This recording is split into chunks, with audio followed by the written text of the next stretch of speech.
Uhali gani mwanafamilia wa channel yako pendwa ya Big News TV.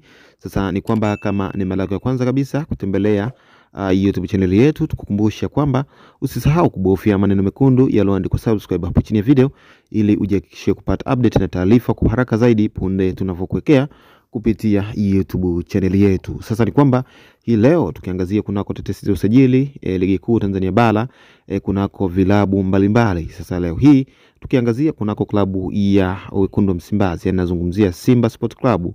Ni kwamba klabu ya Wekundu wa Msimbazi yani Simba ipo katika mchakato wa mwisho kabisa wa kukamilisha usajili wa nyota yani mchezaji wa klabu ya Al Hilali ya Sudani na timu ya taifa ya Burundi. Mchezaji huyo anafahamika kama Jean Claude Giramugisha mwenye umri wa miaka 20.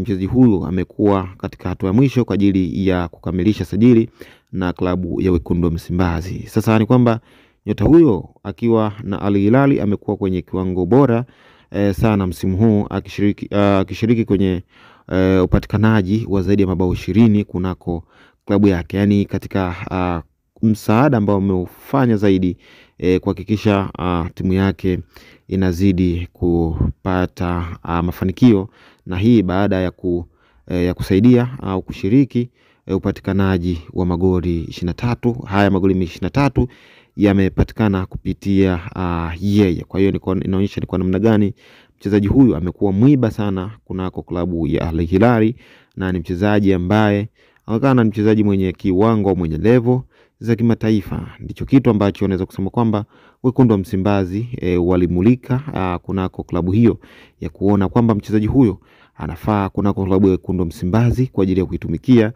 hususan katika maandalizi msimu ujao wa ligi kuu. Sasa ni kwamba mchezaji huyo ni kwamba ameshafikia hatua mwisho kabisa kwa ajili ya kumalizana na Wekundu wa Msimbazi, pia kumalizana na klabu yake ambayo alikuwa anaicheza, na inafahamika kwamba muda si mrefu Wekundu wa Msimbazi wataweza kumtambulisha mchezaji huyo kama ni mchezaji wao rasmi.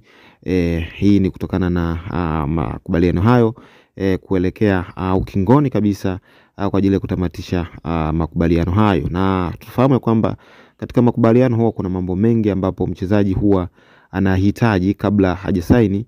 Kwa hiyo hadi kufikia makubaliano hayo, basi mchezaji ana uwezo wa kusaini mkataba au kujiunga na klabu hiyo ambayo inamhitaji. Kwa hiyo akishafikia kipengele cha kusaini, ndipo pale klabu inakuwa na uhuru wa kumtangaza mchezaji wao mpya ambao watakuwa wamemsajili. Kwa hiyo ni kwamba mchezaji huyo ameonekana kwa mwiba, na huenda tutarajie makubwa kunako klabu yake mpya ya Wekundu wa Msimbazi ambayo anatarajia kujiunga nayo. Na nikukumbushe kwamba